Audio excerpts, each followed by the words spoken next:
our Haftarah. Obviously, there is no Parsha per se this week because this Shabbat is still Passover. Whenever we have a biblical holiday that falls out on Shabbat, whether it is the actual days of Passover as far as the festival days, first or second, or whether it would be the Shabbat of the intermediate days, we are required to have a Torah reading, and that requirement pushes off the regular cycle reading of the Parsha and whatever Haftarah comes along with that given Parsha. So, just like last Shabbat was the first day of Passover, and that obviously pushed off the Parsha. We read about the Exodus and the Haftarah that went along with that. This coming Shabbat is still Passover, and it is the last day of Passover.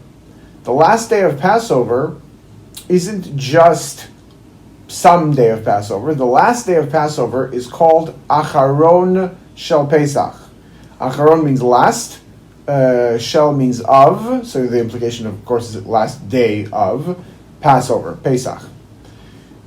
In contrast to, for example, the seventh day of Passover, which is called Shvi'i Shel Pesach, the seventh day of Passover, the last day is not called the eighth day, though it is the eighth day, it's called the last day. And the implication of that naming is that as much as, of course, it is calendarically the eighth day, and of course, we have to celebrate 8 days in the diaspora, nevertheless, the eighth day, being that it's the last, is that much more permeated with the spirit of Passover. It is the end-all of days of Passover. It is the ultimate in however Passover you can get, basically. Acharon, you can't go any further than that. And so, when we, for example, consider the Haftarah of any holiday, it obviously is commensurate with what that holiday is about, just like the Torah reading. We always have a connection between the Torah portion and the Haftarah. When it is a special Torah reading for a holiday, there's also that connection.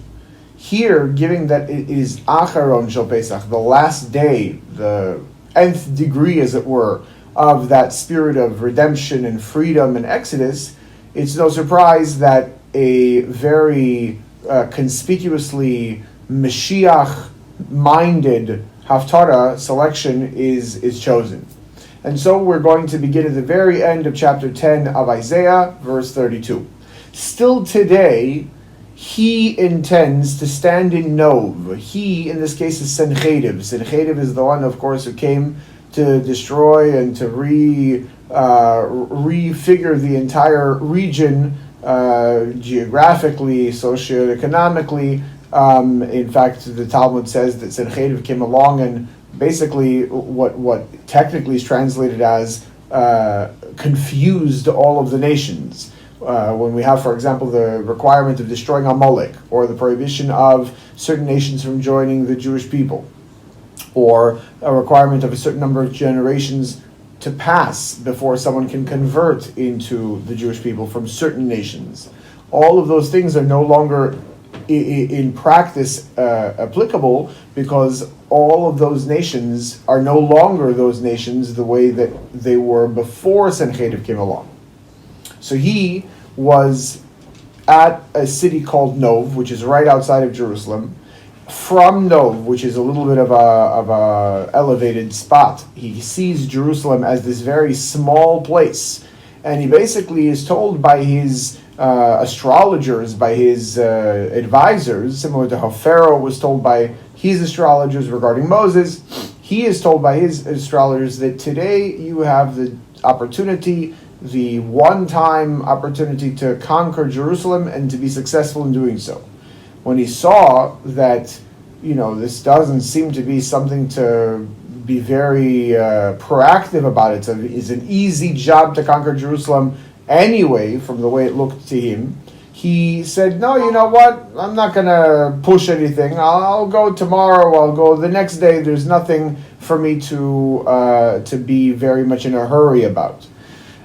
he waves his hand towards the mount of the daughter of Zion, the hill of Jerusalem. In other words, he can do it tomorrow. In fact, because he goes a day later than he should have, he ends up being destroyed.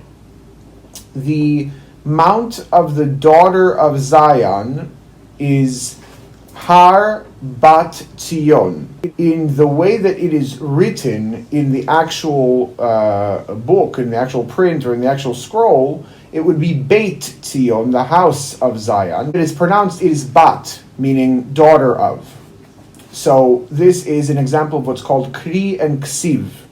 When something is written one way in the Torah or in the Tanakh, in the actual scroll, but pronounced a different way. And both are legitimate because one aspect is how to write the word and one aspect is how to publicly pronounce it. The kind of essential truth, as it were, of what the verse means is the way that it is written. But the way that it is presented is the way that the world in our on our level can handle it. And so it is written as Beit, as the house of Zion, because, of course, we're talking about the temple. But the way that it is presented, the way that it is read, is the daughter of Zion. Of course, the idea of a daughter is the practical implication, the practical implementation of something. You have a father and a mother. A son is the kind of practical initiation, and the daughter is the practical expression. So the reference here, of course, is that the temple is to be the practical expression of God's marker. A Zion, Zion, means a marker. That's why a tombstone or a gravestone in Hebrew is called Zion, the hill of Jerusalem. Verse 33. Behold, the Master, the Lord of hosts. Remember that Hashem Tzvakot, the Lord of hosts, is the name for God as he battles the wicked. Lops off the branches with a saw, and those of lofty heights are hewn down. And the tall one shall be humbled. This, of course, is a reference to the actual person, Sencheriv, the king himself. The Talmud says that haughtiness cannot coexist with God. In other words, in the same context, because the kind of key to connecting to God is humility, considering only God, there is none other than him. The antithesis of that, of course, is haughtiness, me, of a high spirit. It says over here, the tall one, lofty heights. And so that actually the Talmud equates to avodah zarah, to idolatry. The way that one considers some factor other than God, in this case my bona fide factor as a bona fide consideration, that in and of itself is avodah zarah, idolatry. Verse 34, and the thickets of the forests, this now is a reference not to Sencheriv but to his soldiers, shall be cut off with iron, and the Lebanon shall fall through a mighty one. And a shoot shall spring forth from the stem of Jesse, of Yishai. This is, of course, the father of King David. The shoot here is a reference to the staff of kingship, that a king has to have a staff. And a twig shall sprout from his roots. The twig is obviously a branch. Therefore, there we have the source of seeds for future generations. And so initially, of course, we have to have Mashiach. But the real kind of definition of Mashiach is one who continues, whose influence is continued throughout all of the subsequent generations, that after him there is no more exile, and that with him there is the fundamental transformation of the world, as we'll read in a few minutes. And the Spirit of the Lord shall rest upon him, a spirit of wisdom and understanding, a spirit of counsel and heroism, a spirit of knowledge and fear of the Lord. So wisdom, understanding, and knowledge, of course, are the three elements of the intellect. Chokhmah is wisdom, potential for thought. Bina, understanding, is elucidation of that potential. And knowledge is practical application of that potential. All of that leads to fear of the Lord, fear or awe. When a person genuinely has the wisdom, understanding, and knowledge, or contemplates divinity, there should be an automatic arousal of love and especially awe of God, being that now we recognize that there is God and who He is.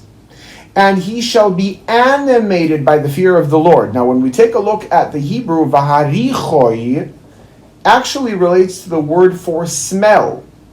When someone is motivated by a smell, let's say someone walks into a room and it smells really good or really bad, or there's some kind of a pungent aroma that one kind of opens a bag or something and smells something rotten. Those kinds of motivations, or animations as it's termed here, are incredibly visceral. It's just from the kishkas that, or yes, I want. So in this regard, we're talking about something that is fundamental, something that applies on the level of smell. And neither with the sight of his eyes shall he judge, nor with the hearing of his ears shall he chastise. Well, how is he supposed to judge exactly, if not by what he sees and hears? A judge, a human judge, has certain limitations in that there are certain things that are going to be imperceivable by his sight or hearing. Therefore, ostensibly you could have witnesses that trick judges, proceedings in the court that, with all the positive intent and desire of the judges to do what's right and to judge accordingly, they get it wrong. That is not going to be the case when Mashiach comes. Certainly he's going to have sight and hearing. Of course there has to be hearing and vision of the case. But whereas those things can have a shortcoming, in this case he will have an inherent wisdom to judge righteously, even if otherwise sight and hearing would fail him. And he shall judge the poor justly, and he shall chastise with equity the humble of the earth, and he shall smite the earth with the rod of his mouth, and with the breath of his lips he shall put the wicked to death. This does not mean that by virtue of saying that all of a sudden somebody will die, but it does mean that when he pronounces with his lips that this person gets whatever particular punishment, then that in fact is what's going to be carried out. Verse 5. And righteousness shall be the girdle of his loins, and faith the girdle of his loins. Righteousness being the girdle of his loins in the first clause, faith being the girdle of his loins in the second clause, means that righteousness and faith are equal. In fact, true righteousness can come only from faith, and true faith is only possible if it is expressed in righteousness. There has to be a practical expression of what one believes. And what one believes has to be practically expressed. That's why in both cases, the word for loins also is a reference to one's legs, upper legs, because there has to be a practical carrying of the torso, as the sages put it, namely through the loins. And a wolf shall live with a lamb, and a leopard shall lie with a kid, and a calf and a lion cub and a fatling shall lie together, and a small child shall lead them, and a cow and a bear shall graze together, their children shall lie, and a lion like cattle shall eat straw, and an infant shall play over the hole of an old snake, and over the eyeball of an adder.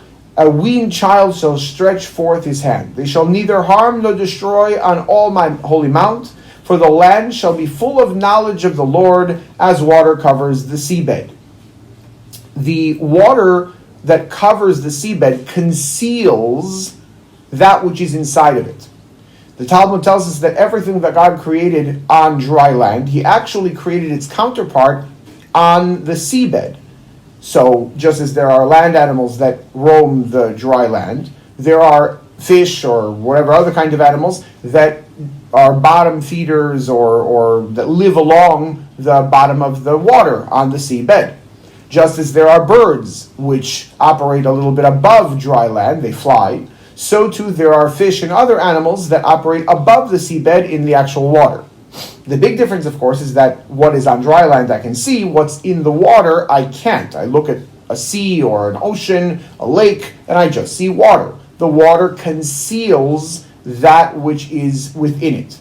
Here, the exact opposite will be true, but in a similar fashion, meaning that just as now water of a body of water conceals that which is within it, when Mashiach comes, there is going to be a concealment of everything that used to be seemingly contrary to each other.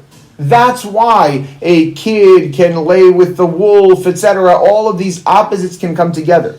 Because when we have the revelation of divine knowledge, when we have that ultimate revelation of the truth with a capital T, even those things that used to be natural enemies will no longer be natural enemies, as the sages tell us that the Torah was given for no reason but to make peace in the world. Not just a reason, but no reason but making peace in the world. Namely, the peace between the polar opposites of spirituality and the physical. Verse 10. And it shall come to pass on that day that the root of Jesse, which stands as a banner for peoples, to him shall the nations inquire, and his peace shall be with honor. This is, again, just to put it into context, the Haftarah of the last day, the 8th day, the last day of Passover. Our sages point to the fact that we descended into Egypt, Jacob, the whole family, with 70 souls. The verse counts them and very clearly states 70 souls. We even mentioned this in the Agadah, as much as we can count ourselves. And so if we were just given a list of people who descended into Egypt, we don't need to be told it's 70. We can count and figure out that it's 70 all on our own. Nevertheless, the verse tells us that, which means that there is an important important consideration to be had for the fact that it's 70, above and beyond the simple number. And that is that those 70 souls that descended into Egypt represent the 70 nations of the world. In other words, we descended into Egypt for the eventuality of rectifying, of elevating, of positively influencing the 70 nations of the world. And that is actually what is being described in this verse.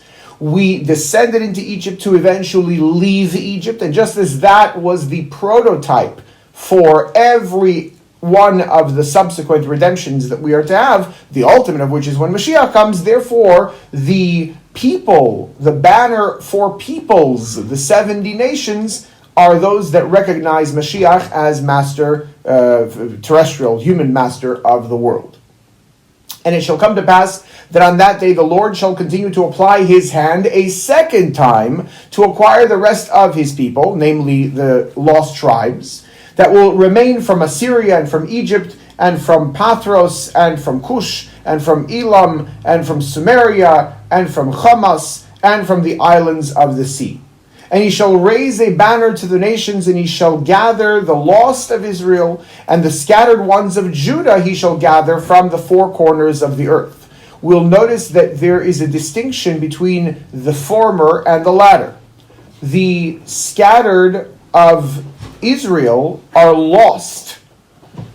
In other words, they are the lost tribes that were assimilated to an extent that really aren't trackable, as it were. Whereas the remnants, the scattered ones of Judah, of course, are in exile, hence they're scattered, but they are still not considered lost in that they still identify as Jewish and continue living a Jewish lifestyle. Both will be rejoined, will be identified, reunited together when Mashiach comes. Verse 13, and the envy of Ephraim shall cease. This is, of course, a reference to the lost tribes. And the adversaries of Judah shall be cut off. Ephraim shall not envy Judah, nor shall Judah vex Ephraim. Ephraim, of course, is one of the sons of Joseph. And so, verse 13 is describing the reunification, of course, in general, of the Jewish people, but specifically as framed by the reunification of Joseph and Judah.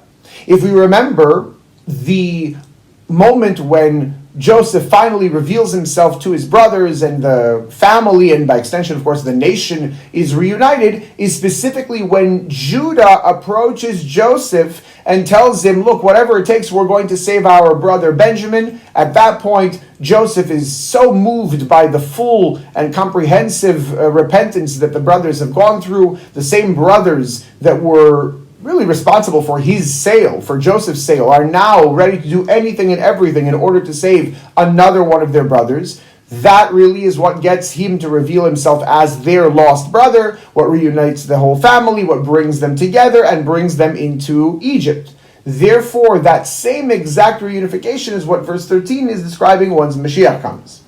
And they shall fly of one accord against the Philistines in the west. Together they shall plunder the children of the east. Upon Edom and Moab shall they stretch forth their hand, and the children of Ammon shall obey them. Finally, they conquer and resettle the entirety of the land of Israel as it was occupied, or at least partially occupied, by these different nations mentioned in this verse.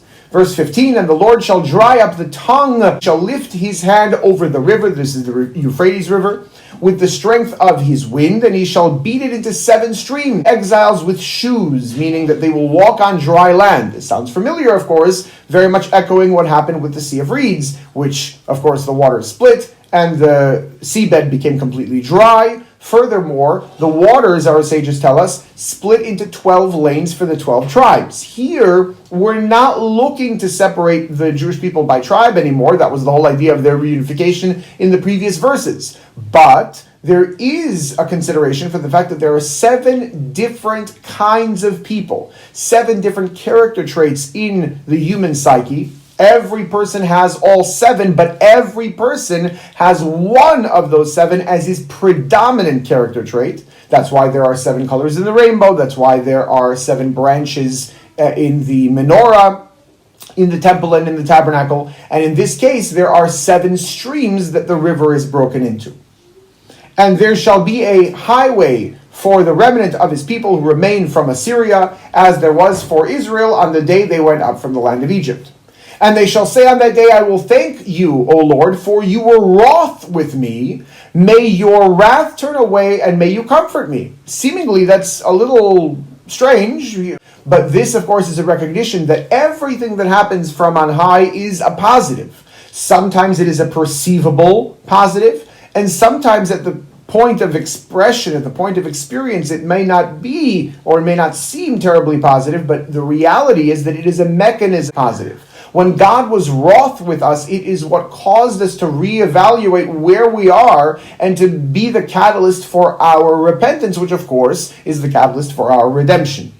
Here is the God of my salvation. I shall trust and not fear, for the strength and praise of the eternal the Lord was my salvation. And you shall draw water with joy from the fountains of the salvation. This, of course, is a reference to Torah and to the new dimensions of Torah, which we will learn when Mashiach comes. And you shall say on that day, thank the Lord, call in his name, publicize his deeds among the peoples. Technically, the word heidiu should be rendered as make known. And this is again a reference to das, to knowledge. Knowledge is intellect as expressed in action. So that the peoples, not just the Jewish people, but the whole of humanity, should have an internalized and practical appreciation for God.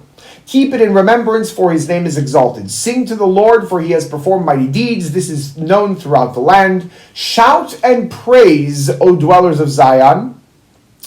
Shouting is more visceral and more kind of transcendent of order, whereas praise is ordered. And so we start with the former, but we have to express it in the latter. And this is what we see throughout all of Passover. On the one hand, it's a holiday replete with symbolism of transcendence. On the other hand, it has to be expressed in an ordered fashion, if not for the fact that at least the one of 2 big mitzvahs that really incorporates the 2 mitzvahs of Passover, to retell of the Exodus and to eat matzah, happens during the Seder, the order of the first evening. For great in your midst is the Holy One of Israel.